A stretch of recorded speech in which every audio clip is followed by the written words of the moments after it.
Hello and welcome to this webinar on how to balance your blood sugar by using nutrition and other lifestyle methods. So I'm Zena Roux. I'm an investigative health journalist, a clinical nutritionist and a health coach. And I'm really on a mission to enable people who feel stuck with their weight and with their health goals to create sustainable change. And I really want to show people that a healthy lifestyle should be fun and exciting. If it's not, you're doing something wrong. So I want to start off today by sharing my screen with you. And then I'm going to give you a bit more info on how to balance your blood sugar. Imagine this. So I want you to almost, you can close your eyes and really imagine what it would be like if this were you. So you've just woken up, you feel full of energy, your mind is clear, you get up, have a healthy breakfast, and throughout the day your energy is good, your mood is stable, you're mentally sharp, and your concentration is good. You haven't had energy dips, become irritable, or experienced a single craving. You feel on top of your life, but that's just the inside story. You look good, your weight is more or less where you want it to be, you're well toned, and your skin has a healthy glow. People often comment on how well you are looking. You feel young both physically and mentally. And this is how you feel every day. So this is not only how you could be, this is how you should be. So I think so many of us have started tolerating symptoms of bad health, and we feel like, it's the 21st century, you're supposed to feel tired, you're supposed to have health niggles. But no, it definitely is not normal. So, and you don't have to feel like this. And there are plenty that you can do that could make such a huge difference for you. So I want to explain blood sugar balancing to you by starting out with carbohydrates and sugar.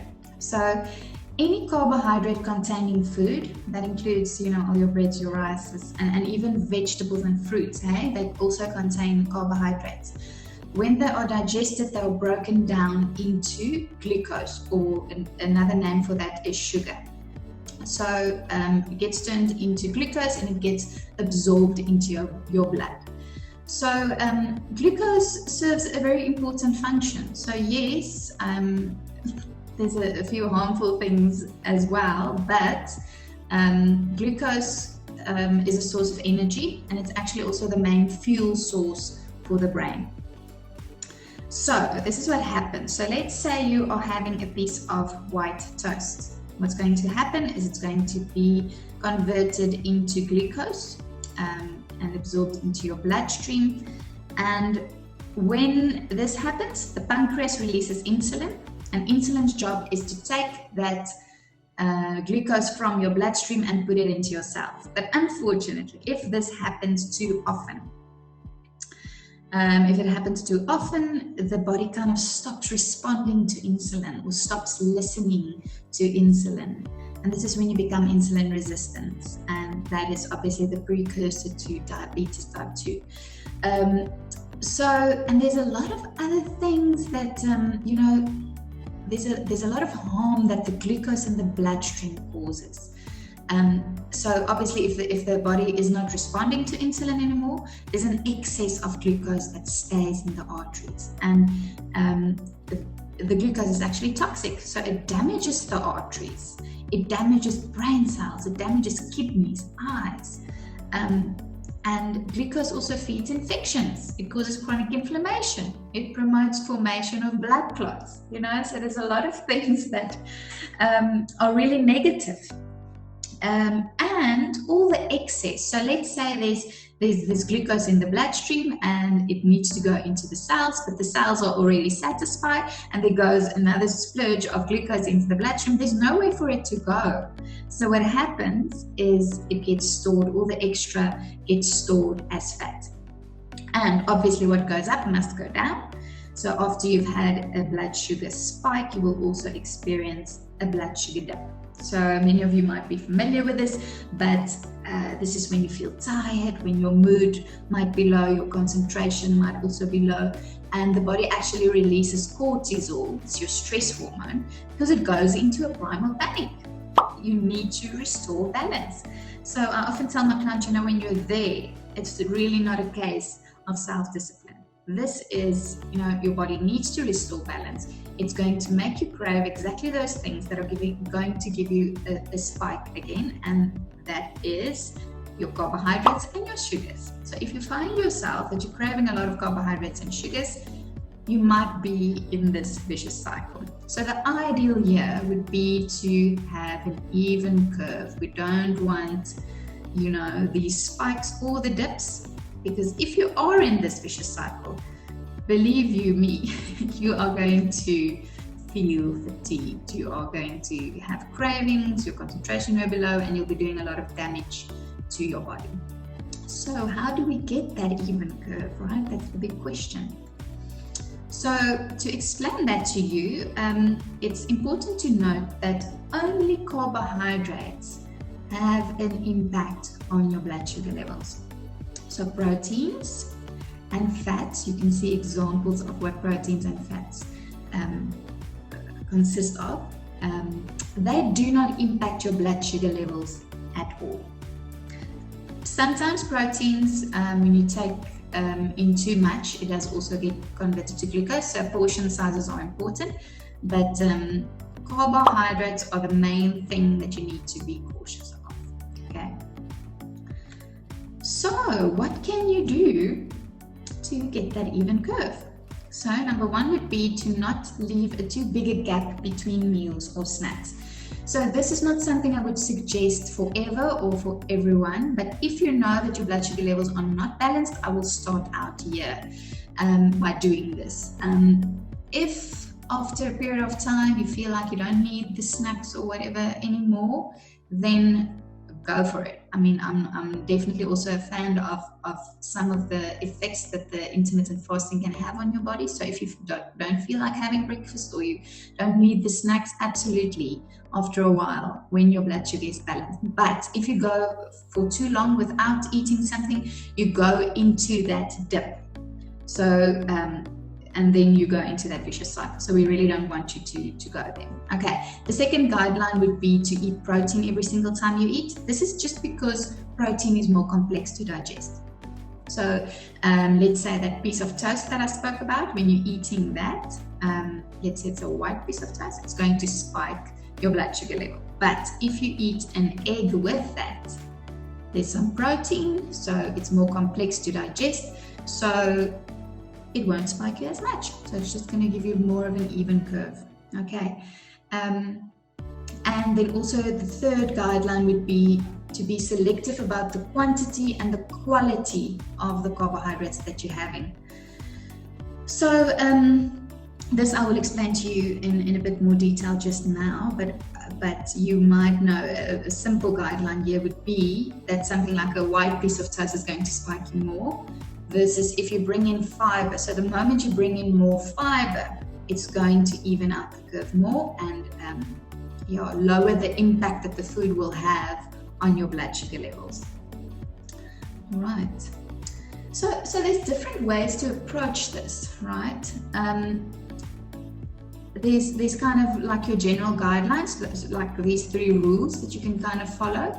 And together with that, you can also follow the balanced plate principle. So you might have seen this in other spheres as well. But the balanced plate would be quarter of your plate would be protein, quarter of your plate carbohydrates, and half of your plate veggies. So I know for most people this is quite a challenge because we usually have either a full plate of carbohydrates or half of our plate, especially if we're having some, spaghetti bolognese or something in that line.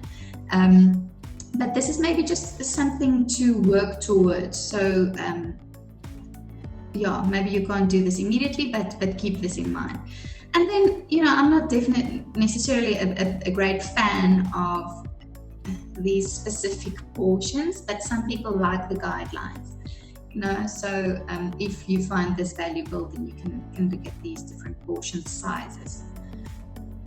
Or a different way that you can approach this is to track your GLs. So GL is glycemic load. You might have heard of GI, which is glycemic index. So GL is just a more complex way of measuring the effects of a certain food on your blood sugar levels. Okay, so sticking with around 35 to 45 GLs per day is great if you want to get that even curve. So I'll show you now how how you can see what the GL of a certain food is. But this is a great indication of maybe doing around 10 for each main meal, 10 GLs per main meal, and then you've got a max of 5 GLs for snacks or drinks or something extra that you want to eat during that day. Yes, so let me just quickly go out and I will show you some lists. So this is a breakfast carbohydrate comparison. So here we've got some, just to give you an indication, so this is around 7 GL, right? So I said around 10 per main meal.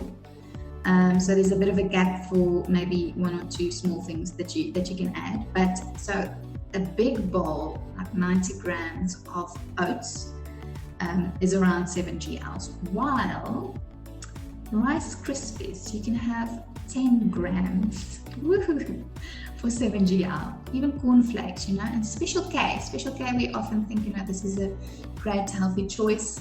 But you can only have 15 grams of Special K, and who has only 15 grams of Special K for 7 GL? So it's really just about making wiser choices in terms of what types of carbohydrates you choose. The next one is on fruit. So this is a 5 GL serving, so that would be a typical snack, right? Look at this. So berries, you can have 600 grams of berries. That's like 2.5 cups for 5 GL. Now you can eat berries as much as you want. But then look at these ones. They are like a bit problematic. So pineapple and mango, only 1 thin slice for 5 GL. Grapes around 10, banana half a banana, raisins only 10, and dates, you can have 1 date for 10 GL. So you need to be a little bit cautious of the dried fruits and some of these higher sugar, these fruits that have a higher sugar content. So, making small tweaks, for example, switching your grapes or your raisins or your bananas for some berries could already make such a huge difference in your life. This one is starchy carb comparison. So, looking at something like pumpkin or squash, you can have a really big serving for, once again, 7 GL. But then if we look at the bottom of the list, we've got 3 fries for 7 GL. That's just not worth it. Being a bit more cautious and a bit more aware of making better choices when it comes to choosing the carbohydrates that you will have each day. Okay, and this is just to give you a quick indication of what a low GL day would look like versus a high GL day. So you can have a look here, but this is basically oats and some snack with yogurt. So that's why, remember, every single time we need the protein. So yogurt contains protein. Here we've got nuts, that's the protein. Lunch, we've got a tuna and an avocado salad with a slice of sourdough rye bread. So the protein is tuna. And then there's some hummus and oatcakes. And there's a chicken with jerk tomatoes, creme fraiche, roasted veg, and new potatoes. So the small potatoes have a lower GL than the bigger ones. So this guy gets to a total of 40 GL. That's wonderful. That's what we want. Versus this is a high GL food day. So here we've got some cornflakes and a banana and milk, which you might think, this is a healthy choice. And there's a Mars bar, there's a tuna salad baguette, bag of crisps, pizza, and he gets 110. So obviously this guy is just going to have a lot of health concerns and keep on gaining fat and weight. So yes, that's it from me. There's just 1 or 2 things that I want to mention in terms of other benefits of blood sugar balancing. So it's not just for people who are insulin resistant or diabetic. This is really, there's a lot of other positive consequences of balancing your blood sugar. So in terms of your mood, your hunger levels, your cravings, your hormones, your sleep, your stress, and all of these risk factors for the cardiovascular disease and things like that. And I mean, it's delicious and sustainable. You don't have to change everything and take your little Tupperware with you when you go for dinner at friends. You don't have to change your whole life, and you really can still enjoy your food. Okay, so that is it from me, and I really hope that it was helpful. If you have any questions, you can go check out my website or send me an email, and I'll be happy to assist. And I really do hope that you have just the very best in health and happiness. Cheers for now. Bye.